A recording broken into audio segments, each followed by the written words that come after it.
Story 1. The Mine That Remembers. Marcus Holloway had inherited his grandfather's surveying business in October of 2022, and with it came a contract he hadn't known existed. The Black Ridge Mining Company needed geological assessments of their abandoned copper mine near Blairsville, Georgia, tucked deep in the Blue Ridge Mountains. The pay was exceptional, enough to keep his struggling business afloat through winter. So Marcus accepted without asking why they needed surveys of a mine that had been sealed since 1953. The drive took him through winding mountain roads where autumn leaves blazed orange and red against granite cliffs. He arrived at the mine entrance just after dawn, finding it exactly as described, a jagged wound in the mountainside partially obscured by 70 years of overgrowth. The old timber supports jutted out like broken teeth, and someone had recently cut away the chain-link fence that once sealed the entrance. Marcus set up his equipment and ventured inside, his headlamp cutting through absolute darkness. The air tasted of rust and stone, heavy with the weight of decades. His footsteps echoed strangely, as though the tunnel extended far deeper than his light could reach. According to the mine's historical records, an explosion in 1953 had killed 17 men. Their bodies were never recovered. The tunnels had collapsed, sealing them in the mountain's embrace. About 200 feet in, Marcus noticed the graffiti, symbols carved into the support beams, not spray-painted, but gouged deep into the wood with something sharp. They were old, the wood around them darkened with age, yet they didn't match any mining notation he recognized. Triangles within circles, spirals that seemed to twist even when he looked away, crude human figures with too many limbs. He set up his first survey marker and began taking readings. The electromagnetic interference was extraordinary, far beyond what natural mineral deposits should produce. His equipment kept malfunctioning, the readings jumping erratically. He made a note to recommend the company install grounding systems before any excavation work began. That's when he heard the tapping. It started faint, rhythmic, coming from deeper in the tunnel. Tap, tap, tap. Pause, tap, tap, tap. Marcus knew the sound. Miners used it to communicate through rock, a signal that someone was alive and needed rescue. But this mine had been sealed for 70 years. Hello? His voice died in the stale air, swallowed by stone. The tapping stopped. Then from the darkness ahead he heard footsteps. Not the heavy boots of a surveyor or the careful steps of an explorer, but the shuffling gait of someone exhausted, stumbling. Marcus aimed his headlamp down the tunnel and saw nothing but empty passage stretching into blackness. The footsteps grew closer. Professional curiosity warred with primal instinct. Marcus held his ground, his hand finding the hunting knife on his belt. The footsteps stopped about 20 feet ahead, just beyond the reach of his light. He could hear breathing now, ragged and wet like someone with a punctured lung. "Who's there?" Marcus demanded. "This is private property." The breathing became laughter, a horrible bubbling sound that echoed off the tunnel walls. Then softly, a voice. "Help us, please. We've been down here so long." Marcus's blood turned to ice water. The voice was wrong, distorted, like someone speaking through a collapsed windpipe. And there was something else. Underneath it, he could hear other voices overlapping, all saying the same thing in different tones, a chorus of the buried. He took a step back, then another. His headlamp flickered, and in that moment of darkness, he heard them rush forward. When the light returned, he saw them. They were miners, or they had been once. Their clothes hung in tatters, skin the color of old leather stretched over bones. Their faces were hollow caverns, eye sockets empty and weeping something dark. But they moved, stumbling toward him with outstretched hands, their jaws working soundlessly. There were more than 17. Far more. The tunnel was filled with them, an army of the dead crowding the passage. Marcus ran, His boots pounded against stone as he fled toward the entrance, his breath coming in ragged gasps. Behind him, the sound of pursuit, not running footsteps but a scraping, dragging sound, as though something too broken to walk properly was pulling itself after him. His headlamp bounced wildly, throwing monstrous shadows across the tunnel walls. He burst from the mine entrance into blinding daylight and kept running until he reached his truck. His hands shook so badly he could barely fit the key in the ignition. As he started the engine, he looked back at the mine entrance. They stood there just inside the threshold, a wall of corpse-pale faces staring out at him. None of them could cross into the light. They simply watched, patient and hungry, as he drove away. Marcus called the Black Ridge Mining Company the next day to terminate the contract. The woman who answered the phone sounded unsurprised. "You saw them then," she said quietly. "We were hoping someone finally could. They want to be found. They want to be remembered." "What the hell is down there?" Marcus demanded. "More than 17 men, Mr. Holloway. The explosion in '53 was no accident. The company knew the tunnel was unstable, but they pushed the miners to dig deeper anyway. When it collapsed, they sealed the entrance rather than attempt a rescue. Cost-effective, they called it. But those men didn't die right away. Some of them survived for weeks in the dark, tapping on the walls, calling for help that never came." Marcus felt sick. "Why are you telling me this?" "Because they remember, Mr. Holloway. The mountain remembers. And now you do too." She hung up. Marcus tried to move on, but the mine haunted him. Every night he dreamed of dark tunnels and empty eyes. The electromagnetic readings from his equipment made no sense. They suggested something was generating a massive energy field deep within the mountain, something that shouldn't exist. 3 weeks later, Marcus returned to the mine. He couldn't explain why, only that he felt pulled there, as though invisible threads tugged at his chest. He brought offerings this time. 17 white candles, one for each officially recorded death, though he knew the true count was higher. He lit them at the mine entrance as darkness fell. For a long moment, nothing happened. Then from deep within the mountain, he heard it, the tapping. Not distressed this time, but rhythmic, almost musical. A thank you, perhaps, or a warning. Marcus never surveyed another mine. He sold his grandfather's business within a month and moved to the coast, as far from mountains as he could get. But on quiet nights, when the wind picks up and the house settles, he still hears it. The patient tapping of men who were buried alive, counting the endless hours of their imprisonment, waiting for someone to remember them. The Black Ridge mine remains unsealed.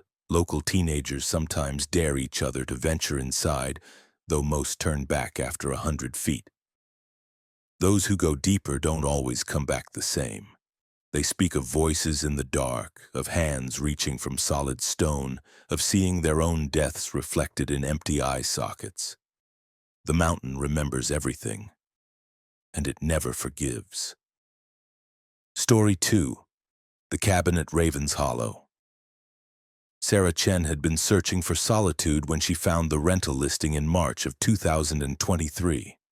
A restored cabin in the Great Smoky Mountains available for a month-long stay completely off-grid. Perfect for finishing her doctoral thesis on Appalachian folklore. The photos showed a picturesque structure nestled in a clearing, surrounded by old-growth forest, with a stone fireplace and hand-hewn beams. What the listing didn't mention was the cabin's history.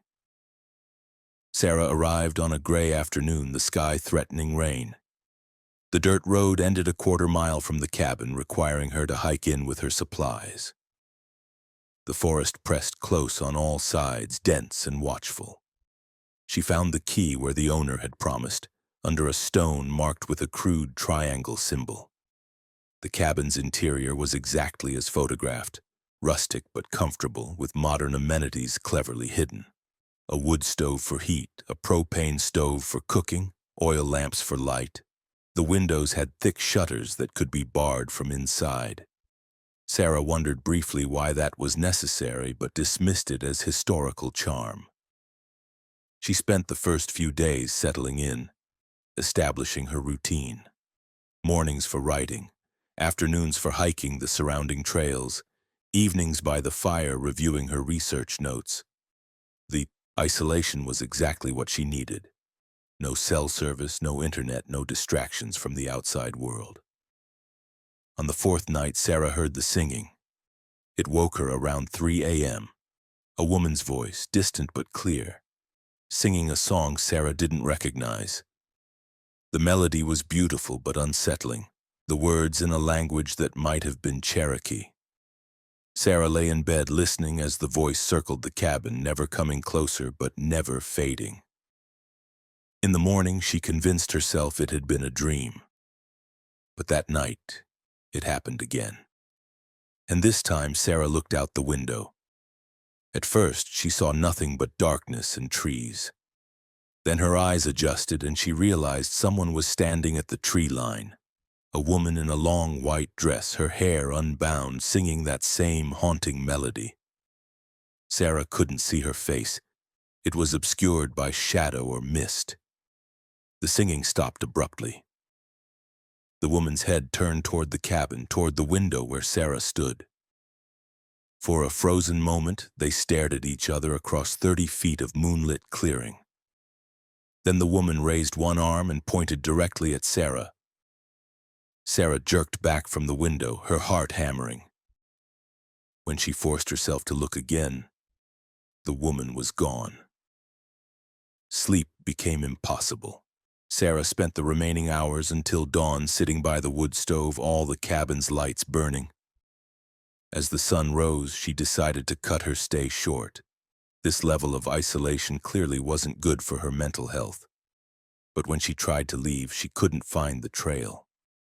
The path she'd hiked in on had simply vanished. Where it should have been, there was only unbroken forest, dense thickets of mountain laurel and rhododendron. Sarah circled the cabin 3 times, finding no trail, no road, no way out. It was as though the forest had sealed itself around her. She returned to the cabin and found something she hadn't noticed before. Words carved into the beam above the door, worn with age but still readable. She wants what was taken, give it back. Sarah's hands trembled as she searched the cabin, looking for anything that might have been taken.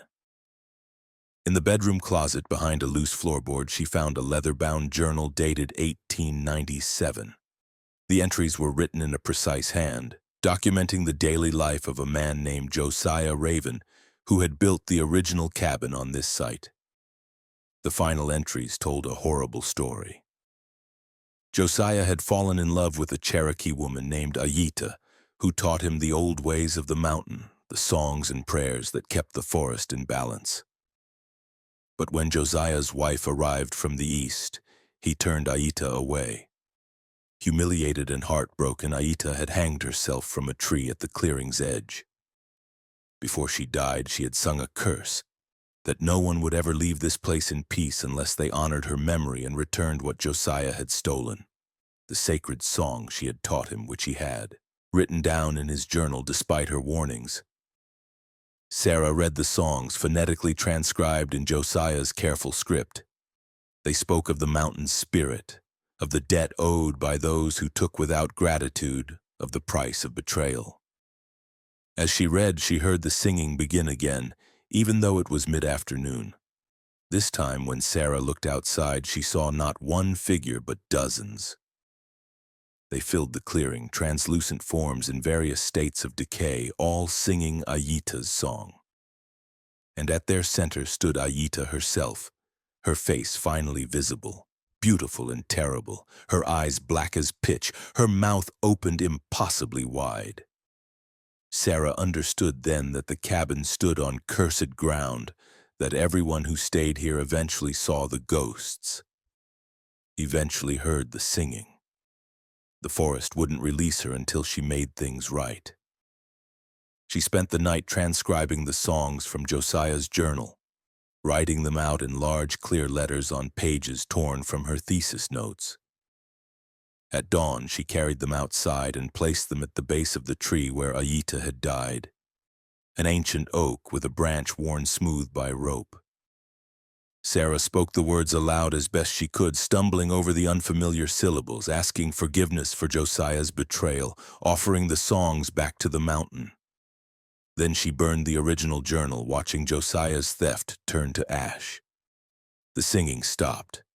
When Sarah looked up, the ghosts were gone. The clearing was empty except for the morning mist. And when she walked to the cabin's edge, she found the trail exactly where it should have been. Sarah hiked out that day, leaving everything behind except her clothes and laptop. She never finished her thesis on Appalachian folklore. The cabin, she learned later, was listed for rent again within a month. She wondered if the new occupants would hear the singing, or if Ayita's spirit was finally at peace.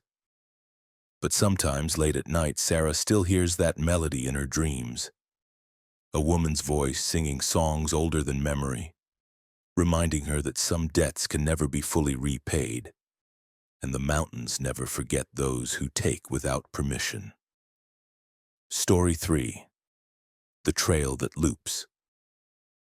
Benjamin Torres had been hiking the Appalachian Trail since May of 2021, a through hike from Georgia to Maine that should have taken him 6 months. He was an experienced backpacker, methodical and prepared, with GPS, maps, and enough survival knowledge to handle anything the trail might throw at him. Until he reached the section near Irwin, Tennessee, and the trail stopped making sense. It started subtly. Ben noticed he was passing the same distinctive rock formation twice in one day, even though his GPS showed steady northward progress. Then he encountered the same fallen tree blocking the trail that he'd climbed over that morning. The third time he passed a shelter he'd slept in the previous night. Ben stopped and checked his equipment. The GPS showed he'd hiked 12 miles. The map showed his position steadily advancing, but the trail itself was looping, bringing him past the same landmarks over and over like a skipping record. Ben made camp and tried to reason through it. Maybe he was more exhausted than he'd realized, suffering from heat stroke or dehydration. He drank water, ate a proper meal, and slept for 10 hours. In the morning, he marked the nearest tree with bright orange spray paint, a large X impossible to miss. Then he hiked north, following the white blazes that marked the official trail. 4 hours later, he passed the tree with the orange X. Panic set in then, cold and rational. This wasn't fatigue or navigation error. Something was fundamentally wrong with the trail itself. Ben tried hiking south back the way he'd come. 6 hours later, he found his mark again. He tried leaving the trail entirely, bushwhacking east through the forest. 12 hours of brutal hiking through rhododendron thickets and over rocky slopes brought him right back to the orange X. The trail had become a closed loop and Ben was trapped inside it. He encountered other hikers on the third day, or thought he did, a couple in their 50s with matching blue packs and exhausted expressions. They were relieved to see him. "Thank God," the woman said. "We thought we were losing our minds. Have you passed the same shelter over and over?" They had been looping for 5 days. Their phones showed no signal. Their GPS units displayed their position moving normally, even as they passed the same waypoints repeatedly. They had tried everything Ben had tried with the same results. "There has to be a pattern," Ben insisted. "Some condition that creates this effect. Maybe electromagnetic interference, or maybe we're dead," the man interrupted quietly. "Maybe we died on the trail and this is hell. Just walking forever, never reaching anywhere." Ben refused to accept that. He was a scientist, trained in geology. There had to be a rational explanation. That night he studied his maps by flashlight, looking for anything unusual about this section of trail. And he found it. A note in the margins of his guidebook, so small he'd missed it before. Avoid camping near the stone circle. Area has history of disappearances. Stone circle? Ben had seen no stone circle. But the next morning he looked for it, leaving the marked trail and searching the surrounding forest. And there, in a small clearing 100 yards east of the trail, he found it. 12 standing stones, each about 5 feet tall, arranged in a perfect circle.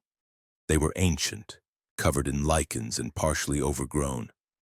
And carved into each stone was the same symbol, a spiral within a spiral, hypnotic and dizzying. Ben felt it immediately, a pressure in his head, a sensation like the air was vibrating at a frequency just below hearing. The longer he looked at the stones, the more disoriented he felt, as though gravity had shifted subtly sideways. He stumbled away and found the couple from yesterday. Or were they from yesterday? Time felt slippery here, unreliable. They were sitting by the trail, not moving, just staring at nothing. "We're not getting out," the woman said flatly. "I've accepted it. We're going to walk this loop until we die of starvation, and then our bodies will disappear like all the others, and someone will report us missing and they'll never find us." "No," Ben said. "The stones are doing this. Some kind of field effect distorting space. If we destroy them—" "We tried," the man said. "They won't break. We hit them with rocks for hours. Not even a chip." Ben wasn't willing to give up. That night he made a decision. If the stones created the loop by warping space in a circle, then the only way out was through the center. He would spend the night inside the stone circle itself, in the heart of whatever field the stones generated. The couple thought he was insane. They refused to join him. Ben went alone, carrying his tent and supplies into the circle as dusk fell. The pressure in his head intensified immediately, becoming a physical pain. The air inside the circle was thick and wrong, like breathing syrup. Ben forced himself to set up his tent and climb inside.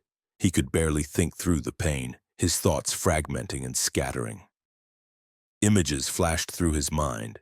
Visions of other hikers, dozens of them, all trapped in the same loop, all withering and dying as they walked the endless circle. He saw their corpses lying just off the trail, hidden by leaves, slowly returning to earth while their spirits continued walking. He saw the loop from outside time, saw it as a knot in space, tightening and tightening, fed by the despair of those trapped within it. And he understood that the stones weren't the cause. They were a marker, a warning. Something lived in this section of forest, something that fed on the lost and confused, on the energy of their fear and hopelessness. Ben felt it watching him now, patient and vast, amused by his defiance. He passed out from the pain. When he woke, it was morning, and he was no longer in the stone circle. He was lying on the trail a mile south of the loop. His GPS showed his position correctly. His pack was beside him, everything intact except for one thing. 3 days' worth of food was gone, consumed, though he remembered eating nothing. Ben hiked south as fast as his exhausted body could manage, not stopping until he reached the next town. The couple in blue packs was never reported missing. When Ben tried to file a report about them, rangers found no record of anyone matching their description registering for trail permits. Ben finished his through hike, reaching Maine in October. But he never spoke publicly about what happened near Irwin. And when he reviews his GPS data from that section, he sees something that makes no logical sense. For those 3 days, according to the satellite data, he never moved at all. His GPS shows him standing in one spot for 72 hours straight, not moving an inch.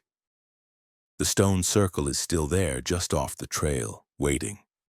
And somewhere in the forest, a couple in matching blue packs walks endlessly, passing the same landmarks over and over, trapped in a loop that has no exit, slowly withering to nothing while something ancient and patient feeds on their despair. Ben never hiked alone again, and he always checks his guidebooks for mentions of stone circles. Story 4. the woman who wasn't there. Jessica Ramsey had moved to Boone, North Carolina in August of 2022 to start her teaching position at Appalachian State University. She rented a small house on the outskirts of town, at the end of a gravel road surrounded by forest. It was affordable and private, exactly what she wanted after the chaos of her previous job in Charlotte. The neighbors warned her about the woman who walked. "You'll see her on the road sometimes," her nearest neighbor, an elderly man named Harold, told her. "Young woman, long dark hair, always wearing a yellow jacket. Don't try to talk to her. Don't offer her a ride, just keep going." "Why?" Jessica asked, amused. Small town superstitions, she thought. Harold's expression was serious. "Because she's been walking that road for 40 years and she ain't never aged a day. She's not human, Ms. Ramsey. She's something else." Jessica dismissed it as local color, the kind of folklore that develops in isolated communities. But 3 days later, she saw the woman. It was dusk, and Jessica was driving home from campus.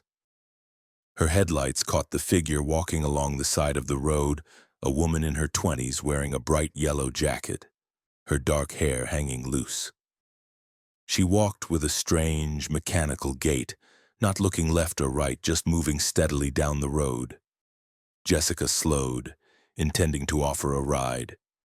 The woman was still half a mile from town, and it would be dark soon. But as Jessica pulled alongside her, the woman turned her head. Her face was wrong. Jessica couldn't articulate how exactly, but everything about the woman's face was subtly incorrect. Features just slightly asymmetrical. Skin texture somehow off. Eyes that reflected the headlights like an animal's. The woman smiled, revealing too many teeth, and gestured for Jessica to keep driving. Jessica did, her hands white-knuckled on the steering wheel, not breathing until the woman had vanished from her rearview mirror. That night, Jessica researched local legends and found the story. In 1982, a young woman named Michelle Corey had disappeared while hitchhiking on that same road. Her body was found 3 weeks later in the forest, badly decomposed. The case was never solved, classified as a probable murder with no suspects. But people had been seeing Michelle ever since, always walking, always in her yellow jacket, always smiling that terrible smile. Some said she was looking for her killer. Others said she was the killer, that something had possessed her body before she died and now used it to lure others into the woods. Jessica told herself it was coincidence, mass hysteria, a local woman who coincidentally resembled the dead girl. But the woman appeared again the next week and the week after that. Always walking, always at dusk, always smiling. Then Jessica started seeing her in other places. At the edge of campus, standing motionless between buildings.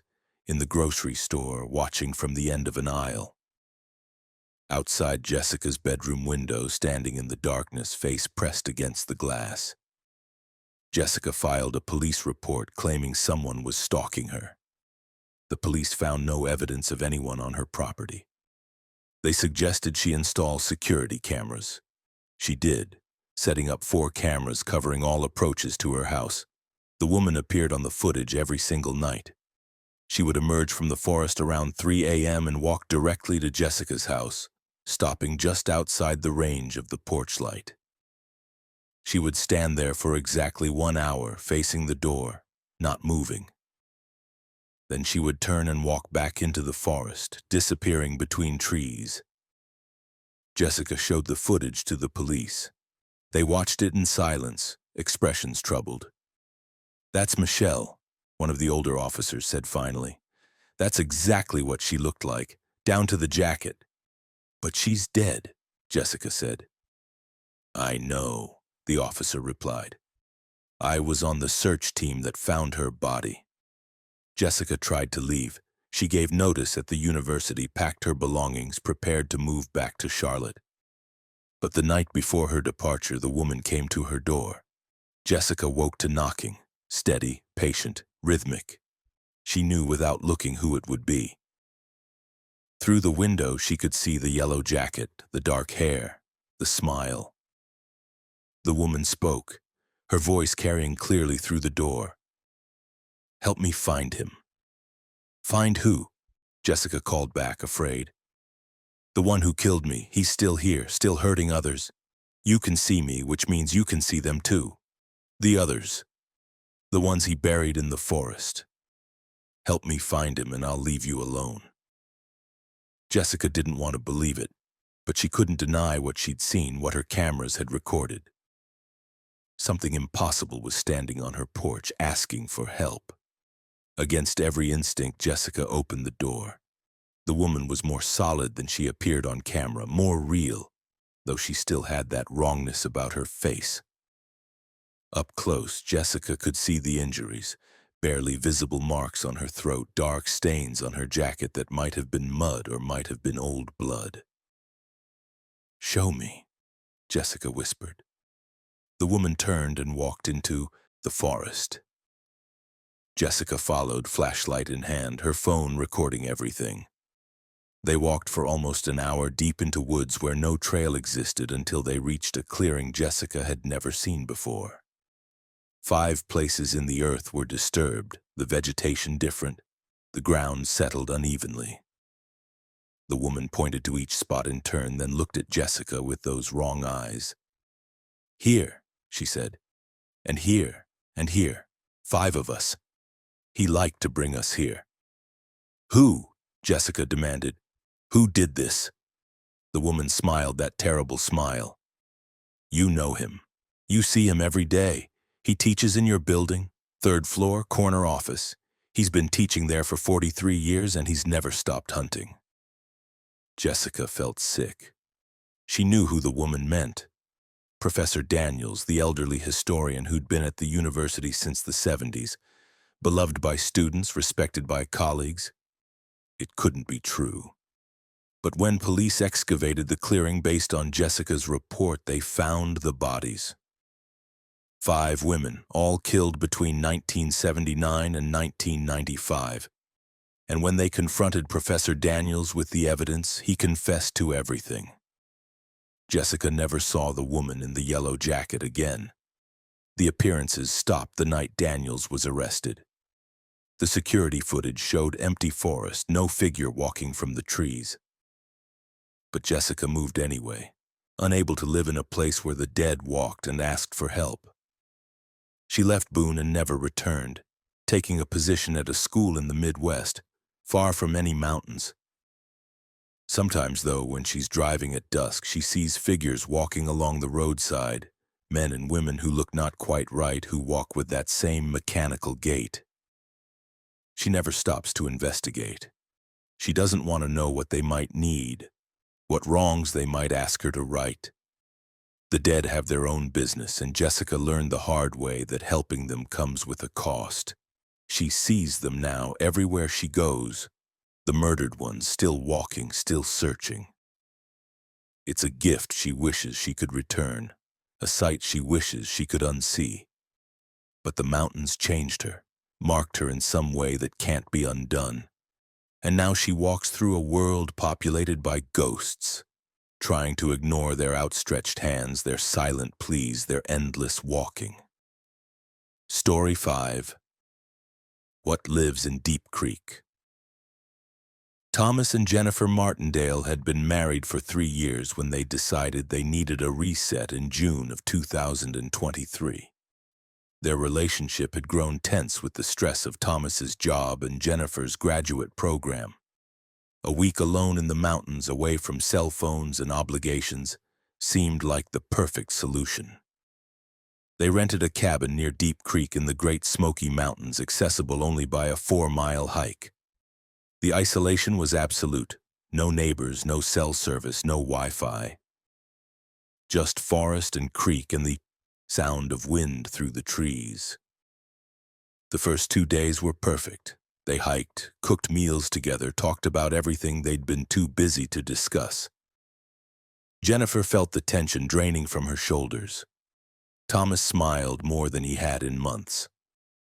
On the 3rd night, they heard the children. It started as laughter, distant and faint, coming from downstream. High, clear voices playing some game. Thomas and Jennifer looked at each other, puzzled. The ranger had assured them this cabin was completely isolated, miles from any other occupied structure. Maybe hikers camping nearby, Jennifer suggested. But the laughter continued for hours, long after any reasonable children should have been in bed. And there was something strange about it. It never moved, never got closer or farther away, just maintained the same distance downstream. Thomas tried to locate the source with his flashlight, but the forest swallowed the beam. He called out, asking if anyone needed help. The laughter stopped immediately, cutting off mid-giggle. In the sudden silence, they heard something else.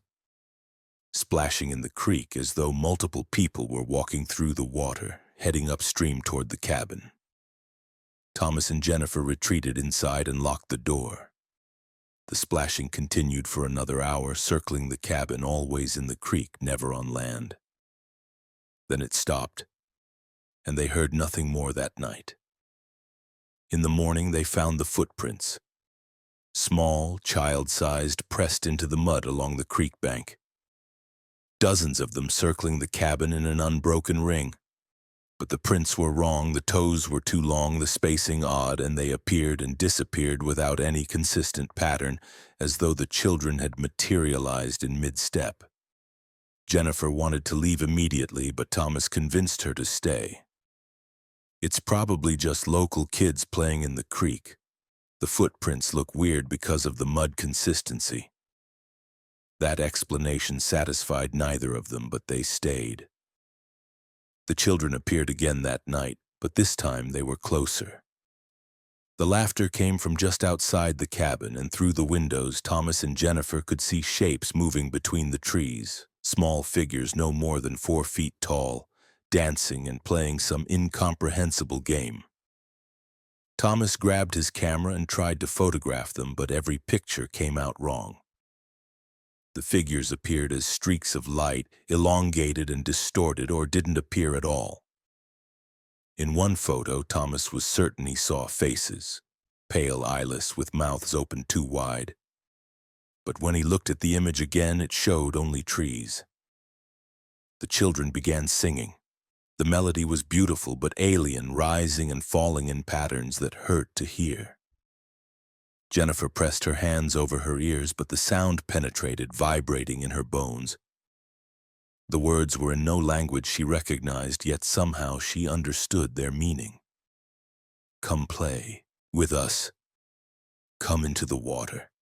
Come where it's cold and dark and we're never alone. Thomas felt it too, a compulsion pulling at him, urging him to open the door and walk down to the creek. He wanted to join them, to understand what they were, to become part of their endless game. His hand reached for the doorknob without conscious thought. Jennifer grabbed him, screaming his name.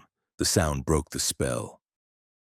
Thomas stumbled backward, gasping, suddenly aware that he'd been seconds from walking out into the darkness. The singing stopped. The children stopped laughing. And in the terrible silence that followed, they heard a voice.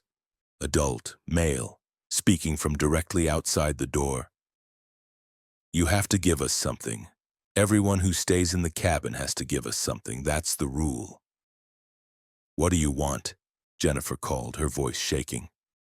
A memory. Your happiest memory. Give it to us and we'll leave you alone tonight. Thomas and Jennifer looked at each other, terrified and confused. Give them a memory? How was that even possible? But then Jennifer felt it, a presence in her mind rifling through her thoughts like someone flipping through a photo album. It settled on a specific memory.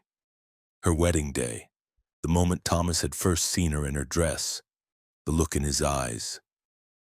She felt the memory being pulled, extracted, and suddenly she couldn't recall his expression anymore. Couldn't remember what he'd said. The memory was gone, leaving only a vague sense of loss. Thomas went pale. They took mine too, he whispered.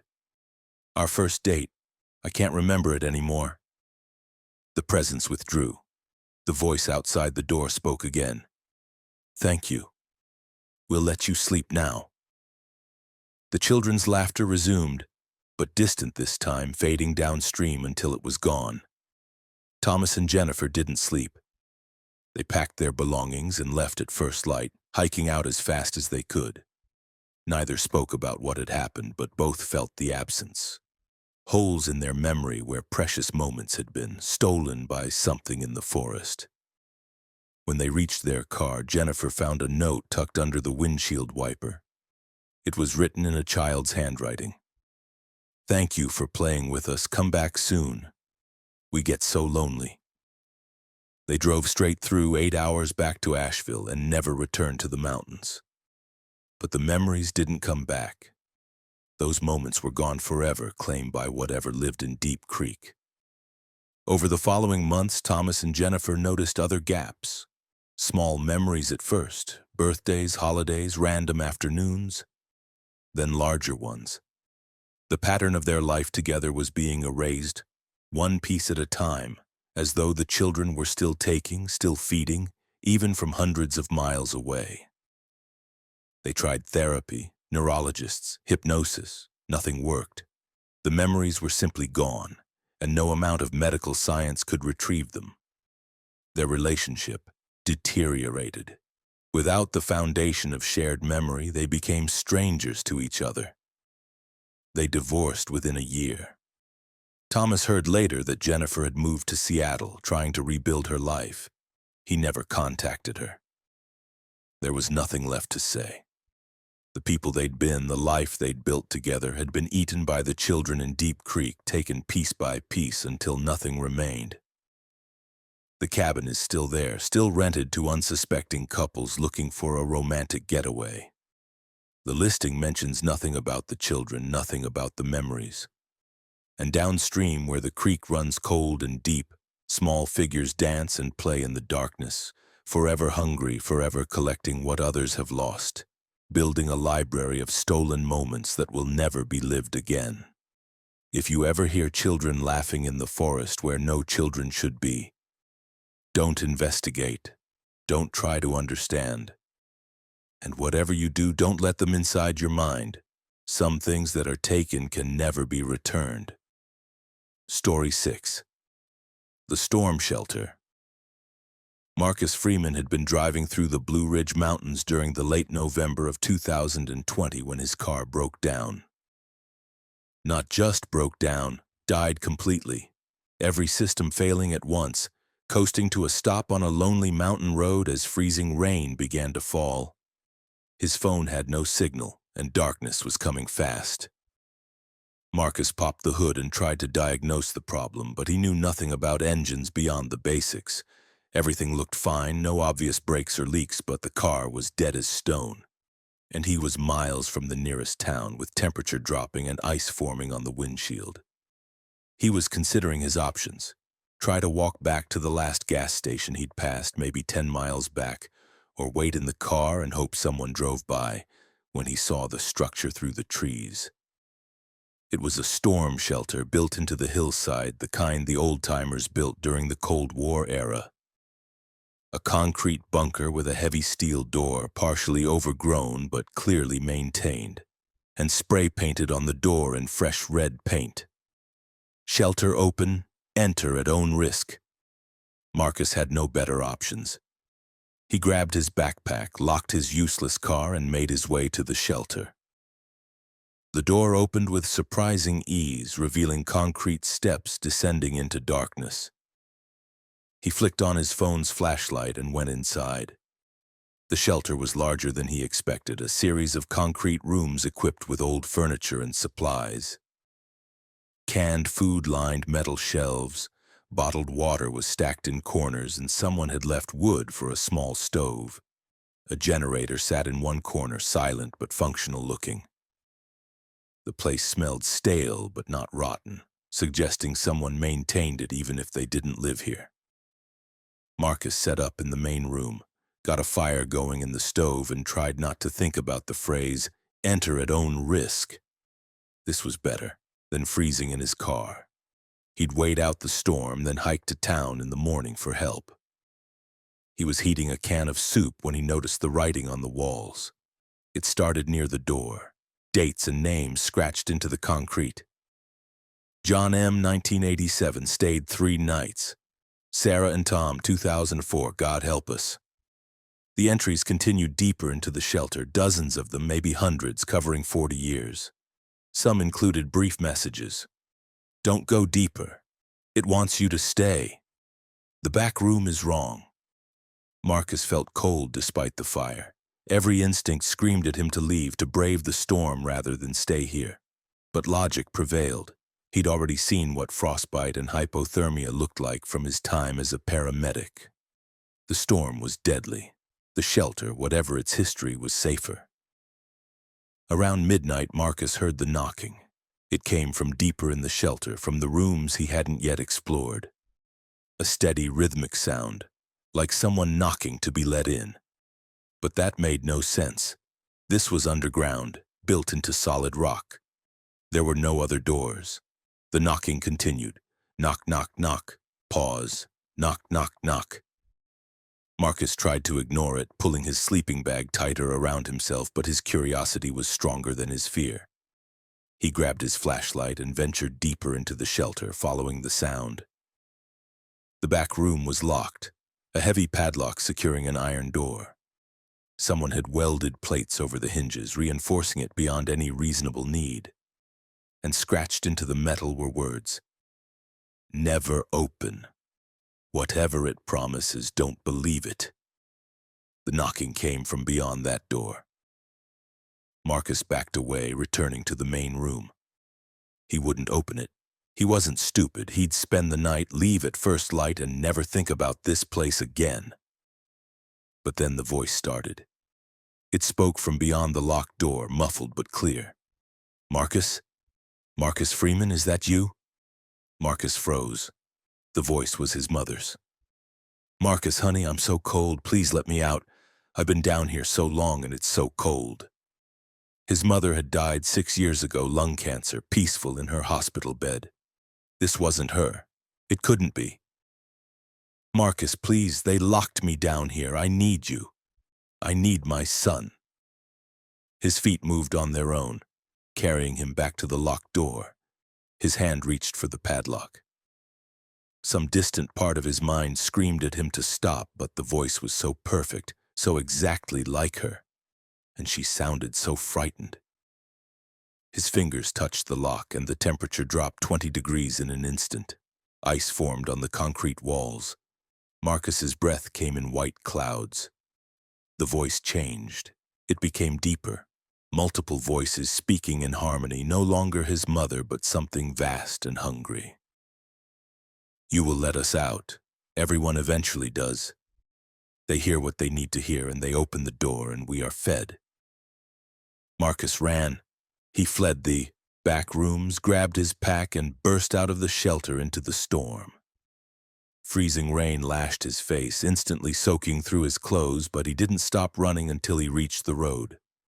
His car started on the first try, every system functioning perfectly, as though it had never failed. Marcus didn't question it. He drove through the storm, teeth chattering, hypothermia setting in, until he reached a motel in Asheville. He survived barely. Frostbite claimed 2 toes and the tip of his left ear. But he was alive, which was more than he could say for others. Marcus researched the shelter later, finding scattered references in local newspapers. At least 30 people had gone missing near that stretch of road over the past 40 years, most during storms or car trouble. Some had been found later dead from exposure, but always with strange wounds. Defensive injuries, as though they'd been fighting someone, though they died alone. Others were never found at all, and one article from 1968, just 2 years after the shelter was built, mentioned a family that had taken refuge there during a winter storm.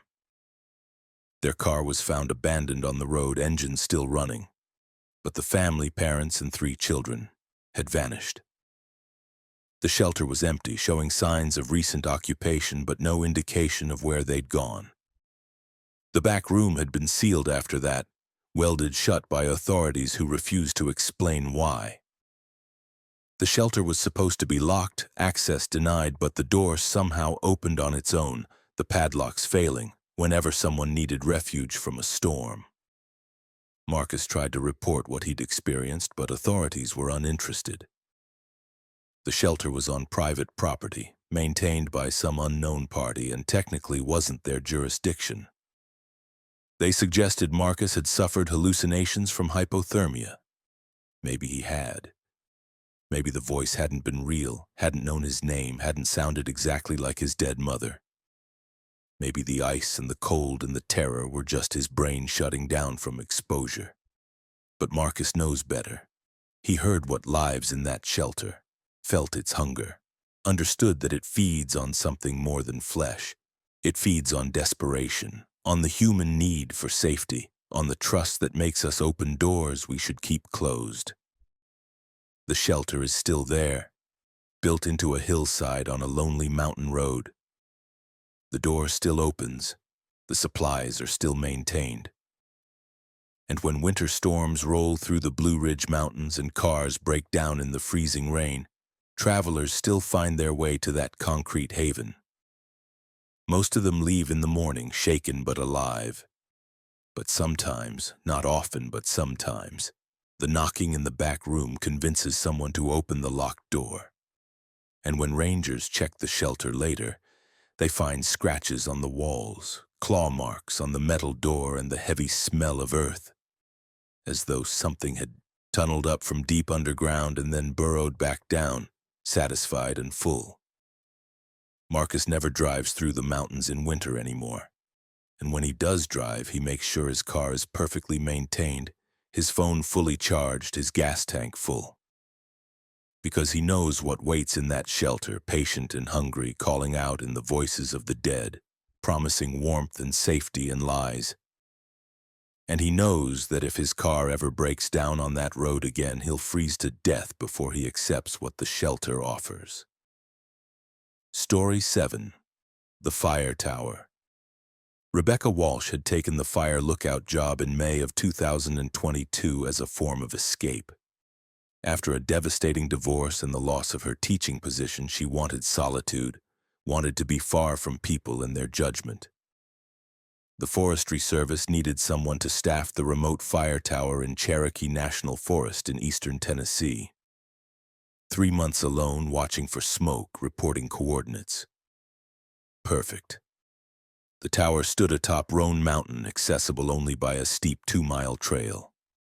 Rebecca's supplies were delivered monthly by helicopter, dropped at the base of the tower. Otherwise, she was completely isolated, alone with the sky and the forest canopy stretching endlessly below. The first month was exactly what she needed. Rebecca fell into a peaceful routine, morning surveys, afternoon reading, evening reports. The silence was profound, broken only by wind and the occasional thunder of a passing storm. She felt herself healing, the jagged edges of her life smoothing out. Then she started noticing the patterns. It began with the trees.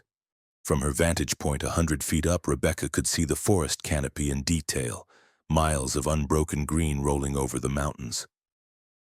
And within that sea of trees, she began seeing shapes, patterns that shouldn't exist. A perfect circle of dead trees 1/2 mile across that hadn't been there yesterday.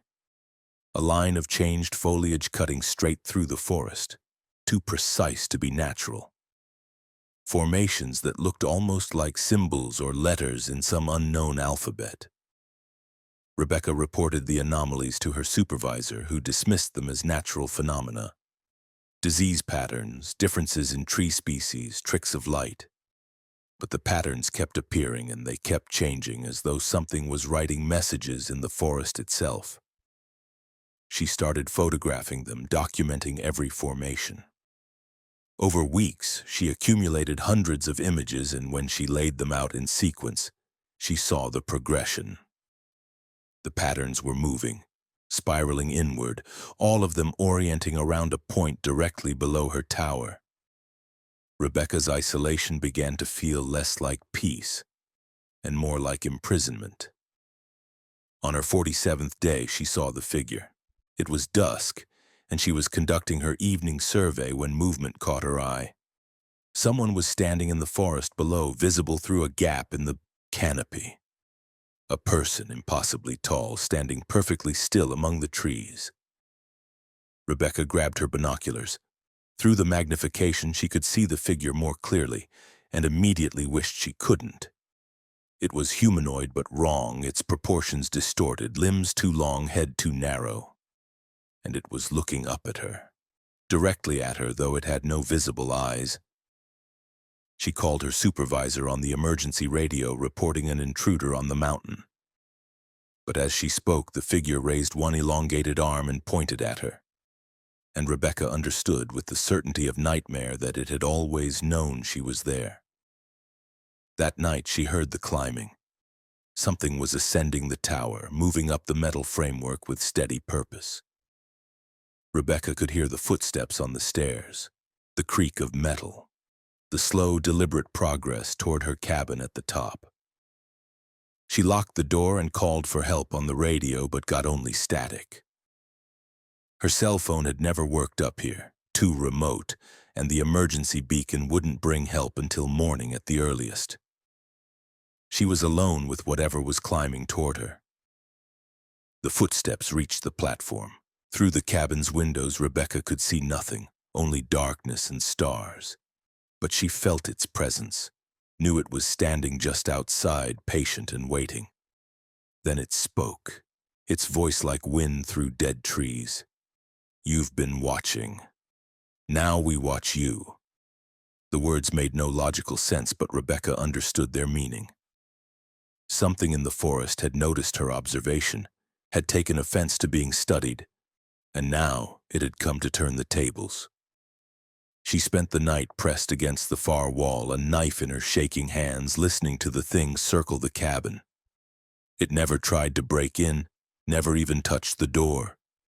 It just walked around and around, its footsteps endless, occasionally stopping at a window as though peering inside. At dawn, it was gone. Rebecca radioed her supervisor immediately, demanding extraction. She was told a helicopter couldn't come for 3 more days. Budget constraints. She would have to wait or hike down on her own. The thought of hiking through the forest where the tall figure had stood among the trees was impossible. Rebecca chose to wait, but the figure returned every night. Each time it came closer. The first night it had stayed outside. The second night she found it had somehow opened the outer door, standing in the observation platform just beyond her locked cabin door. The third night it was inside, standing in the corner, motionless and silent, when she woke from fitful sleep. Rebecca screamed and scrambled away, and the figure vanished. Not walked away, not moved, just ceased to exist, blinking out like a disconnected light bulb. But it left something behind. Scratched into the wooden floor where it had stood were words in letters 2 feet tall. "Stop watching." On the 4th morning, when the helicopter finally arrived, the pilot found Rebecca catatonic, huddled in a corner, staring at nothing. The cabin was wrecked, furniture overturned, windows cracked, and covering every surface, walls, floor, ceiling, were the same 2 words, scratched over and over until they overlapped into a mad palimpsest. "Stop watching, stop watching, stop watching." Rebecca spent 2 months in psychiatric care. She never fully explained what happened on Roan Mountain, and the Forestry Service quietly closed the tower, citing structural concerns. No one has staffed it since, but hikers sometimes see lights in the tower at night, moving behind the windows, as though someone is still up there conducting surveys. And on clear days, when the sun hits the forest canopy just right, you can still see the patterns, shapes and symbols written in dead trees, spiraling around the mountain, growing more complex every year. Something lives in Cherokee National Forest, something vast and patient, something that doesn't appreciate being observed. And now that it knows humans are watching, it has decided to watch back. The tower stands empty, its windows dark, its equipment abandoned. But sometimes rangers hiking the mountain report a sensation of being followed, of eyes on their backs. And when they turn to look, they see nothing but forest, nothing but trees. And among those trees, barely visible, a figure too tall to be human, standing perfectly still, watching and waiting for someone else to climb the tower and resume their observations, to give it another reason to ascend those metal stairs and teach them the price of curiosity. Rebecca never returned to the mountains. She lives in Florida now, as far from trees as she could manage, in a sparse apartment with no windows facing forests. But she still feels it watching her, feels those invisible eyes tracking her movements, patient and endless. Because some things once noticed, notice you back, and the forest never forgets who dared to study it from above. Story 8.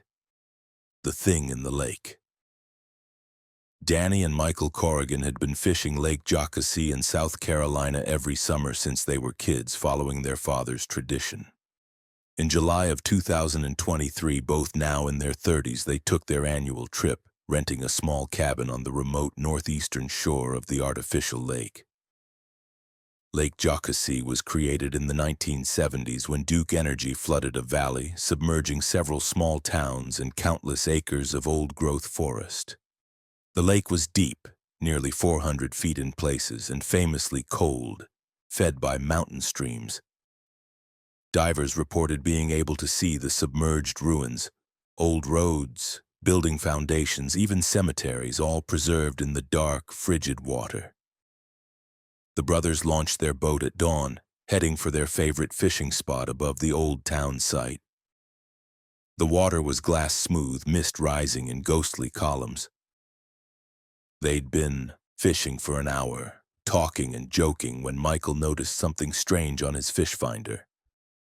"We've got a massive return at 200 feet, he said, studying the screen. "Way too big to be a fish. Maybe an old car or something from the flooded town?" "Let's check it out," Danny suggested. They were both experienced divers, had brought their equipment just in case. The idea of exploring the submerged ruins was appealing. They anchored the boat and prepared to dive. The water was shockingly cold even through their wetsuits, and visibility dropped to near zero below 100 feet. But their lights cut through the murk, revealing the eerie landscape of the drowned valley. Trees still standing, perfectly preserved, roads leading to nowhere. At 180 feet, they found the anomaly their fish finder had detected. It was a church, small and white, standing upright on the old lake bed as though the flood had just happened yesterday. The steeple still pointed toward the surface, toward a sky it would never see again. Through the windows they could see pews, an altar, hymnals floating in the water. And sitting in the pews were bodies. Not skeletons.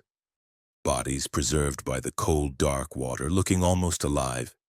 Dozens of them sitting as though waiting for a sermon that would never come.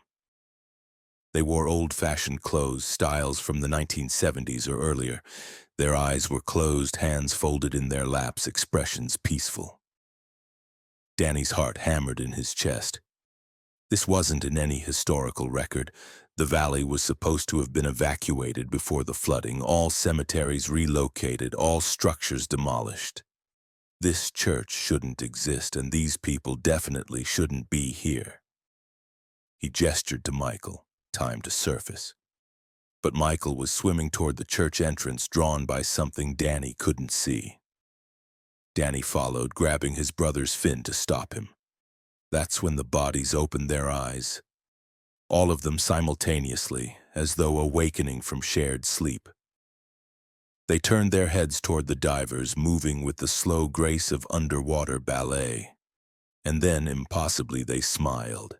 Danny and Michael fled, kicking toward the surface as fast as they dared, trying not to ascend too quickly and risk decompression sickness. Behind them, they heard the church bells ringing, a deep, hollow sound that carried through the water, summoning, calling, inviting them to stay. They broke the surface gasping, scrambled into their boat, and hauled anchor. Neither spoke as they raced back to shore. Only when they reached the dock did Michael finally say, "What the hell was that?" Danny didn't have an answer. They researched the lake's history that night, finding records of the valley's flooding. Most of it matched what they knew: towns evacuated, structures demolished, graves relocated. But they found one anomaly: a small fundamentalist church called the Covenant of the Deep, whose congregation had refused to leave. They believed the flooding was God's will, a second great flood, and that they were chosen to remain beneath the waters. The authorities had tried to force evacuation, but the congregation had barricaded themselves in their church. When the valley finally flooded, the church and its faithful members had simply disappeared beneath the rising water, choosing to drown rather than abandon their beliefs. Official reports listed it as a mass suicide. 43 bodies were never recovered, and now those bodies sat in their submerged church, waiting in the cold darkness, perfectly preserved, neither living nor properly dead. Danny and Michael made the mistake of telling this story at a local bar. Most people dismissed it as too much beer and not enough oxygen, but one old man listened carefully, then pulled them aside. "You need to leave Lake Jocassee," he said quietly. "Don't come back. Don't even drive past it. Those people down there, they've been waiting 50 years for someone to join them. And now that you've seen them, they know you exist." "That's insane," Michael said. "Is it?" the old man replied. "Then why do you keep hearing the bells?" The brothers fell silent, because they did hear bells, faint, distant, like the memory of sound. They'd been hearing them since surfacing, a constant background ringing that never quite stopped. They left the lake that night, abandoning their rented cabin, their fishing equipment, everything. But the bells followed them. And 3 days later, Danny woke to find Michael standing in their hotel room, staring at nothing, water dripping from his clothes even though he hadn't been swimming. "They're calling," Michael said quietly, "and can't you hear it? The congregation is waiting. We're supposed to join them." "Mike, you're not making sense. You're dry. There's no water." But Michael was wet, soaked through, and as Danny watched in horror, his brother began walking toward the door, moving with that same underwater grace they'd seen in the church. Danny tackled him, wrestled him to the floor, called for help. The paramedics found Michael hypothermic, his core temperature dangerously low, as though he'd been submerged in frigid water for hours. But he'd been in the hotel room the entire time. Michael spent a week in the hospital. He recovered physically, but something had changed. He talked constantly about the lake, about the congregation waiting in their church, about the peace he'd felt when the bells called. He said the water wasn't cold anymore, that it was warm and welcoming, and all he had to do was answer the summons. 3 weeks after their dive, Michael drove back to Lake Jocassee. Danny tried to stop him, but Michael was determined, compelled. He rented a boat, motored out to the spot where they dived, and went into the water without equipment. They found his body 2 days later, 200 feet down, sitting in the church, pew next to the other congregation members. His eyes were closed, hands folded, expression peaceful. And unlike drowning victims, Michael showed no signs of struggle, no water in his lungs. He had simply sat down and stayed there, joining the faithful beneath the surface. Danny moved to Colorado, as far from any deep water as he could manage, but the bells never stopped. He hears them constantly now, a ringing in his ears that no doctor can explain, no treatment can cure. And sometimes, late at night, he feels water on his skin even though he's dry, feels the cold of that deep lake pulling at him, inviting him to join his brother in the congregation beneath the surface. He knows he'll answer eventually. The calling is patient and strong, and Danny is so tired of fighting it. One day soon, he'll drive back to Lake Jocassee, rent a boat, and go down to that church where his brother waits among the faithful. The Covenant of the Deep is always accepting new members, and the Drowned Valley has plenty of room for those willing to join the congregation, to sit in the pews and wait for a sermon that will echo through the cold water for eternity, delivered by a preacher who drowned 50 years ago but still stands at his pulpit, still spreads his arms in welcome, still calls to those above to come down and worship in the deep. Story 9. The Woman in the Walls. Ethan Price bought the foreclosed house in Gatlinburg, Tennessee in September of 2022 for almost nothing. The property had sat empty for 3 years and the bank was desperate to sell. It was a steal, a beautiful craftsman-style home from the 1920s built into a hillside with stunning views of the Smokies. The real estate agent had been vague about why the previous owners left. Personal reasons, she said, not meeting Ethan's eyes. But Ethan wasn't superstitious. He was a contractor by trade, saw potential where others saw problems. The house needed work, sure, but nothing he couldn't handle. He moved in immediately, planning to renovate as he lived there. The first week passed normally. He stripped wallpaper, tore up carpet, began assessing the structural work needed. The house was solid, well built, with good bones. Then he opened up the walls. It started in the living room where he was installing new electrical outlets. Behind the plaster in the wall cavity, he found dozens of small cloth dolls, each about 6 inches tall, crude and hand-stitched. They were stuffed into the space between studs, packed tight, faces made from buttons and thread forming expressions of terror or pain. Ethan removed them, disturbed but not yet frightened. Old houses often contained odd things. People used to stuff walls with newspaper, old clothes, whatever insulation they could find. Maybe this was some folk magic protection charm. But that night, he heard the crying. It came from inside the walls, a woman's voice, sobbing and pleading. Ethan searched the house, checking every room, convinced someone had broken in. He found nothing. The crying continued all night, moving through the walls, always just beyond his ability to locate it. In the morning, exhausted and shaken, Ethan called the real estate agent. What happened to the previous owners?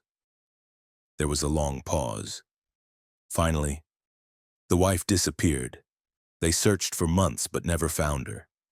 The husband swore she was still in the house, that he could hear her calling for help. Eventually, he had a breakdown and was hospitalized. That's when the bank foreclosed. Jesus Christ, Ethan muttered. And you didn't think that was worth mentioning? Would you have bought the house if I had? She replied and hung up. Ethan should have left, he knew that. But he'd sunk his savings into this property and pride kept him there. The crying was just pipes, he told himself.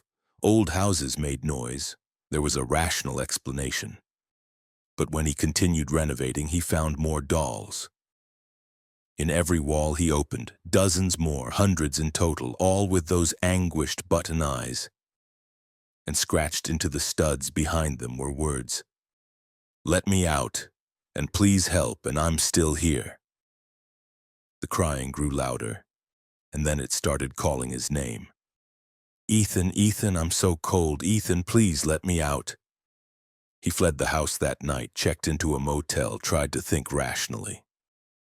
He researched the property's history and found a news article from 1928.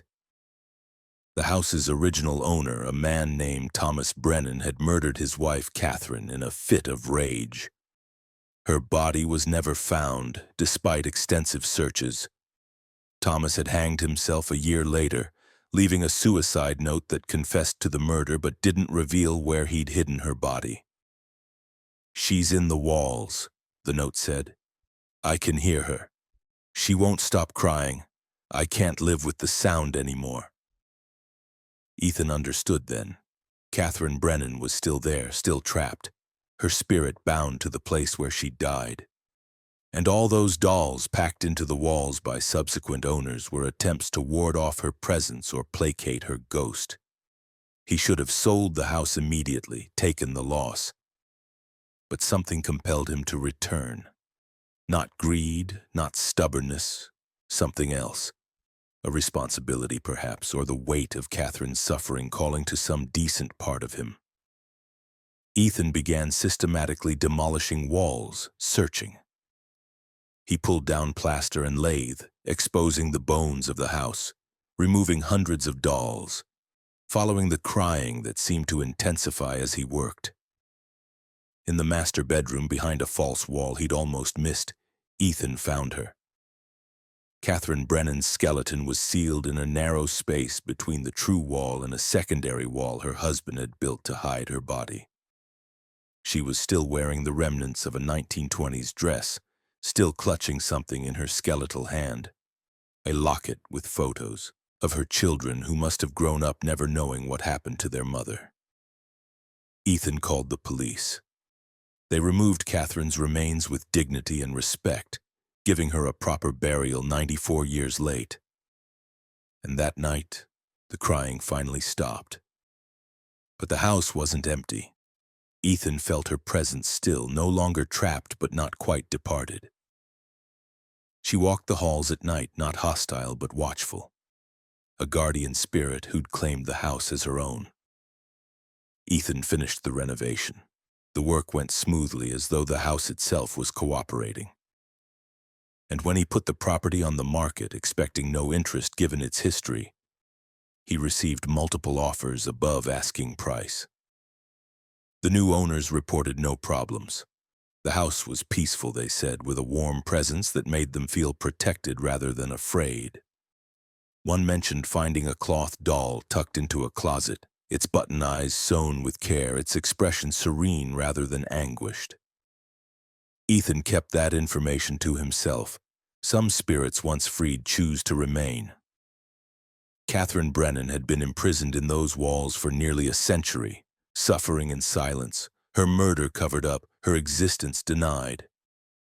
Now, finally acknowledged and remembered, she had chosen to stay not as a victim but as a protector, watching over the house where she died, ensuring no one else would suffer as she had. The dolls stopped appearing after Catherine's burial, but sometimes residents of the house report seeing a woman in old-fashioned clothes, glimpsed from the corner of their eye, smiling gently before she fades. Children in the house speak of a nice lady who watches them while they sleep, who sings old lullabies, who makes them feel safe. The house in Gatlinburg stands on its hillside, beautiful and welcoming, its dark history transformed into something gentler. And Catherine Brennan, freed from her prison, finally has the peace she was denied in life. Her spirit no longer crying in the walls, but walking freely through the home that was once her prison, and is now her sanctuary. Story 10. The Night the Mountain Moved. Dr. Angela Hayes was a geologist specializing in seismic activity, which is why the United States Geological Survey sent her to investigate reports of unexplained tremors in the Pisgah National Forest in western North Carolina in October of 2023. Local residents had reported feeling repeated earthquakes over the course of several weeks, but seismographs in the region showed no activity. Someone needed to investigate, and Angela had experience with unusual geological phenomena. She established a base camp near Shining Rock Wilderness, setting up sensitive monitoring equipment that would detect even the smallest ground movements. The area was remote, accessible only by hiking trail with no cell service and no other people for miles. Perfect for conducting accurate measurements without background, vibration from traffic or construction. The first 3 nights were quiet. Her equipment detected normal microseismic activity, nothing that would be perceptible to human senses. Angela began to think the reports were mass hysteria or misinterpretation of natural phenomena. Truck traffic on distant roads, military exercises, that sort of thing. On the 4th night, the mountain moved. It started as a low-frequency vibration, too deep to hear but powerful enough to feel in the bones. Angela's equipment went haywire, needles pegging as they registered movement that shouldn't be possible. The ground itself was shaking, but not like an earthquake. This was rhythmic, steady, like a heartbeat. Angela stumbled from her tent, flashlight in hand, and stopped dead. The tree line was moving, not swaying in wind, but moving, walking, the entire forest advancing toward her camp like a slow tsunami of wood and earth. She could hear the grinding sound of roots pulling from soil, the creak of trunks bending, the rustle of 10,000 leaves moving in unison. She ran. Angela grabbed only her backpack and fled down the trail, not looking back, her scientific mind struggling to process what her eyes had seen. Trees didn't walk. Forests didn't move. What she'd witnessed violated every law of nature she knew. She ran for hours, her flashlight beam bouncing wildly until she reached a clearing she recognized, a spot she'd passed on her hike in, distinctive because of a large boulder marking the intersection of two trails. But the boulder was different. It had moved 30 feet from its original position, leaving a deep gouge in the earth where it had been dragged, and carved into its surface were fresh symbols that hadn't been there before, spirals and triangles that hurt to look at, that seemed to writhe in her flashlight beam. Angela heard something behind her and turned. The forest had caught up, trees crowding the trail, branches reaching toward her like fingers. And among the trees she saw shapes, humanoid figures made of bark and root, walking with jerky movements, their faces crude approximations of human features. She was being herded, Angela realized. The forest was pushing her in a specific direction, away from the trail, deeper into the wilderness. Every path she tried to take was blocked by walking trees, forcing her to go the way they wanted. Dawn found her in a valley she'd never seen on any map, a bowl-shaped depression surrounded by steep ridges. The bottom of the valley was filled with standing stones, dozens of them arranged in concentric circles around a central pit that descended into darkness. The trees stopped at the valley's edge, forming a wall that prevented escape. The root figures emerged from the forest and surrounded Angela, not touching her but making clear she was meant to approach the pit. She could hear something rising from that darkness, a sound like breathing, like the earth itself, inhaling and exhaling. The rhythmic tremors matched that breathing, and Angela understood that what locals had been feeling wasn't an earthquake at all. It was something below the mountains, something vast and ancient, waking up. One of the root figures stepped forward. It didn't speak, but Angela heard words in her mind, clear and terrifying. You study the earth. You dig and measure and take. The earth has noticed, and now the earth responds. I don't understand, Angela whispered. The figure pointed to the pit. It sleeps beneath. Your kind's drilling and tunneling disturbed it. It wakes angry. It will rise, and the mountains will walk, and your cities will be ground to dust beneath moving stone, unless you bear witness. Unless you warn your kind to stop digging, stop taking, stop wounding the earth. Angela wanted to argue, to explain that geological processes were natural, that mountains were just rock, that whatever she'd seen could be explained by science. But she'd watched a forest walk. She'd seen trees become creatures, and she could feel something massive stirring in that pit, something that predated humanity, something that had slept since before the Appalachians were mountains, and was now considering whether to wake fully. What do you want me to do? She asked. Tell them. Tell your kind to leave the deep places alone.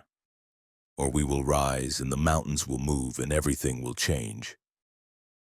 The root figures parted, opening a path back to the forest. Angela didn't hesitate. She ran, scrambling up the valley side, back into the trees.